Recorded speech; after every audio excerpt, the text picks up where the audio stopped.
Welcome back to Ants and Scene, everyone. As usual, today we're going to be introducing a new ant species here on the channel. From its feisty nature to being the animal kingdom's finest architects, weaver ants are among the most captivating ant species on the planet. Without any further thought, let's get straight into the video.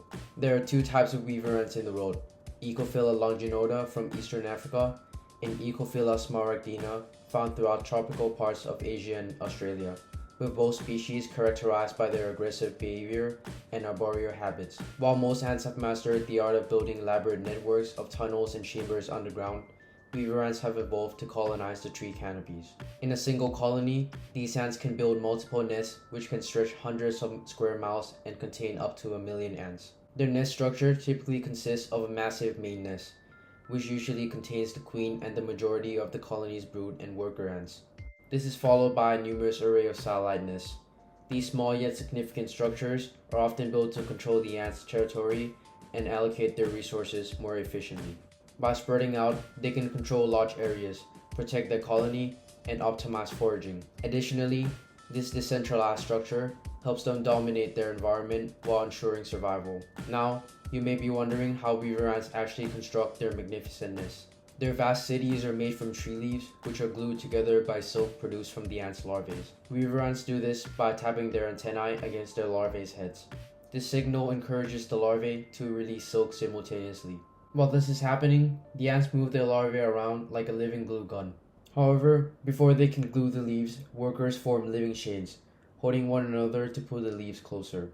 Interestingly, queens of this species exhibit a remarkable range of color variations, with some blending with leaves, while others mimic the shades of the ground. In addition, worker ants from Australia displayed striking bright green abdomens, highlighting the diversity that can exist within a single ant species. Here's a nest I recently made to move a colony of weaver ants that I've just received. Let me show you how I made it. To begin, I cut a plastic bottle around a third of the way. Then, I mixed some concrete with water in a tub, poured it into the bottle I just cut, and then placed a chopstick in the middle of the mixture. I then waited for 15 minutes for the mixture to solidify. All this will form a sturdy base to hold a test tube. Once the concrete hardened, I secured the test tube to the chopstick with a piece of string. I then repeated this process, this time adding a cardboard platform by poking it through the chopstick. To connect the nest and the platform, I placed a small piece of chopstick between them, creating a bridge. Now it's time to move the ant in. Weaver ants are known to release formic acid from their abdomen when threatened or hunting for prey. Therefore, as a safety procedure, I had to wear a pair of medical gloves. Moreover, to prevent the ants from climbing out, I painted a mixture consisting of baby powder and rubbing alcohol around the perimeters of the box. This barrier will make the ants slip as soon as they make contact with it. Finally, I placed a container of ants into their enclosure and carefully removed the lid. Instantly, they came pouring out and were highly alerted. I then anxiously moved the leaf, presumably containing the queen, onto the cardboard platform and removed a piece of it.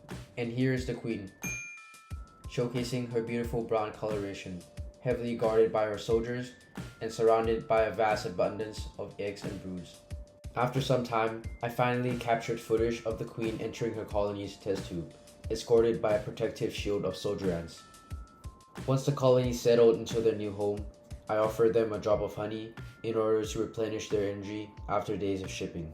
They immediately sensed and swarmed it, eagerly consuming the valuable nutrients. After this, I even caught 2 worker ants performing a process known as trophallaxis, which is the mouth-to-mouth transfer of food between 2 ants. I'll definitely be providing an update on this colony in the future. That wraps up the video. Don't forget to like and share this vlog, and as always, thank you for your continued support, and I'll see you in the next vlog.